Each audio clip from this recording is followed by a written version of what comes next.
Hello, നമുക്കിന്നൊരു അടിപൊളി green peas കറി ഉണ്ടാക്കി നോക്കിയാലോ. ഇന്ന് രാവിലെ ഇവിടെ ബ്രേക്ക്ഫാസ്റ്റ് വെള്ളയപ്പമായിരുന്നു. അതിന് വേണ്ടിയിട്ടാണ് ഗ്രീൻ പീസ് കറി ഉണ്ടാക്കിയിട്ടുള്ളത്. ഇത് വെള്ളയപ്പത്തിന് മാത്രമല്ല കേട്ടോ, ഇടിയപ്പത്തിനും ചപ്പാത്തിക്കും അതുപോലെ ദോശയ്ക്കും ഒക്കെ ബെസ്റ്റ് കോമ്പിനേഷനാണ് ഈ ഗ്രീൻ പീസ് കറി. ഇതുവരെ നിങ്ങൾ ഇതുപോലെ തയ്യാറാക്കി നോക്കിയിട്ടില്ലെങ്കിൽ ഒന്ന് തയ്യാറാക്കി നോക്കൂ കേട്ടോ. നല്ല ടേസ്റ്റാണ് കഴിക്കാനായിട്ട്. അപ്പോൾ ഇതിനായിട്ട് ഞാനൊരു ചീനച്ചട്ടി അടുപ്പത്ത് വെച്ചിട്ടുണ്ട്. അതിലേക്ക് ആവശ്യത്തിന് വെളിച്ചെണ്ണ ഒഴിച്ച് കൊടുക്കണം. വെളിച്ചെണ്ണ നന്നായി ചൂടായതിന് ശേഷം അതിലേക്ക് 1 ടീസ്പൂൺ ഇഞ്ചി വെളുത്തുള്ളി ചേർക്കാം. അതിലേക്ക് കറിവേപ്പിലയും എരിവിന് ആവശ്യത്തിനുള്ള പച്ചമുളകും ചേർത്ത് കൊടുക്കാം. ഇവിടെ മുളക് പൊടി നമ്മൾ ഉപയോഗിക്കാനില്ല, പകരം പച്ചമുളകാണ് ഉപയോഗിക്കുന്നത്. അതുകൊണ്ട് ഓരോരുത്തരുടെ എരിവിനനുസരിച്ചിട്ട് വേണം പച്ചമുളക് ചേർത്ത് കൊടുക്കാൻ.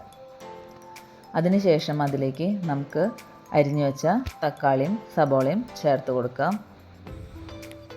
തീ എപ്പോഴും മീഡിയം ഫ്ലെയിമിൽ വയ്ക്കാൻ ശ്രദ്ധിക്കണം.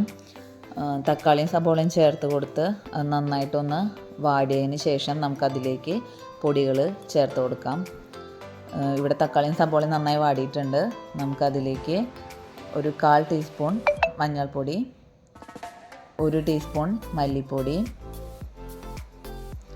പിന്നീട് ഒരു 1/4 ടീസ്പൂൺ തന്നെ ഗരം മസാലയും ചേർത്ത് നന്നായിട്ടൊന്ന് ഇളക്കി കൊടുക്കാം. അതിൻ്റെ പച്ചമണം മാറുന്ന വരെ നമ്മളൊന്ന് ഇളക്കി കൊടുക്കണം.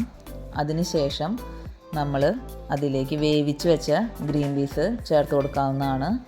ഞാനിവിടെ കുക്കറിൽ ഗ്രീൻ പീസ് ഇത്തിരി ഉപ്പിട്ടിട്ട് വേവിച്ച് വെച്ചിട്ടുണ്ട്. ഈ പൊടികളുടെ പച്ചമണം മാറിക്കഴിഞ്ഞ് കഴിഞ്ഞാൽ നമുക്ക് ആ ഗ്രീൻ പീസ് ഇതിലേക്ക് ഇട്ട് കൊടുക്കാം. അത് നന്നായി തിളച്ചതിന് ശേഷം പിന്നീട് നമ്മളതിലേക്ക് നമ്മുടെ സ്പെഷ്യൽ ഇൻഗ്രീഡിയൻ്റ് ആഡ് ചെയ്യാണ്. വേറൊന്നുമല്ല, ഇത്തിരി നാളികേരം, 1 ടീസ്പൂണോളം പെരിഞ്ജീരകം ചേർത്ത് നന്നായിട്ട് പേസ്റ്റ് പോലെ അരച്ചെടുത്ത് നമ്മൾ ഇതിലേക്ക് ചേർത്ത് കൊടുക്കുകയാണ് ചെയ്തിട്ടുള്ളത്. അപ്പോൾ നമ്മുടെ കറിക്ക് നല്ലൊരു ഫ്ലേവറും കിട്ടും, നല്ലൊരു സ്മെല്ലും ആയിരിക്കും. ഇങ്ങനെ ഈ നാളികേരവും പെരിഞ്ജീരകവും നന്നായി പേസ്റ്റ് പോലെ അരച്ചത് ചേർത്ത് കൊടുത്തു കഴിഞ്ഞാൽ നമ്മുടെ കറിക്ക് നല്ല ടേസ്റ്റ് ആയിരിക്കും. എല്ലാവരും ഒന്ന് അങ്ങനെ ചെയ്ത് നോക്കുക കേട്ടോ. പിന്നീട് ഇത് നന്നായി തിളച്ചതിന് ശേഷം നമുക്ക് ആവശ്യമെങ്കിൽ കുറച്ച് മല്ലിയിലയും ചേർക്കാവുന്നതാണ്. മല്ലിയില ചേർത്തില്ലെങ്കിലും കറിക്ക് നല്ല ടേസ്റ്റ് തന്നെയാണ്. നമ്മുടെ കറിക്ക് തിക്നെസ് കൂടുതലാണെന്ന് തോന്നിയാൽ ഇത്തിരി തിളച്ച വെള്ളം കൂടെ നമുക്ക് ചേർത്ത് കൊടുക്കാവുന്നതാണ്. പിന്നെ നമുക്കത് ഒരു പാത്രത്തിലേക്ക് മാറ്റാം. നമ്മുടെ സ്വാദിഷ്ടമായ ഗ്രീൻ പീസ് കറി റെഡി ആയിട്ടുണ്ട്.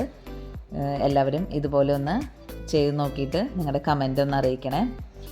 അതുപോലെ വീഡിയോ ഇഷ്ടമായാൽ എല്ലാവരും ലൈക്ക് ചെയ്യുക, ഷെയർ ചെയ്യുക, സബ്സ്ക്രൈബ് ചെയ്യുക. Thank you.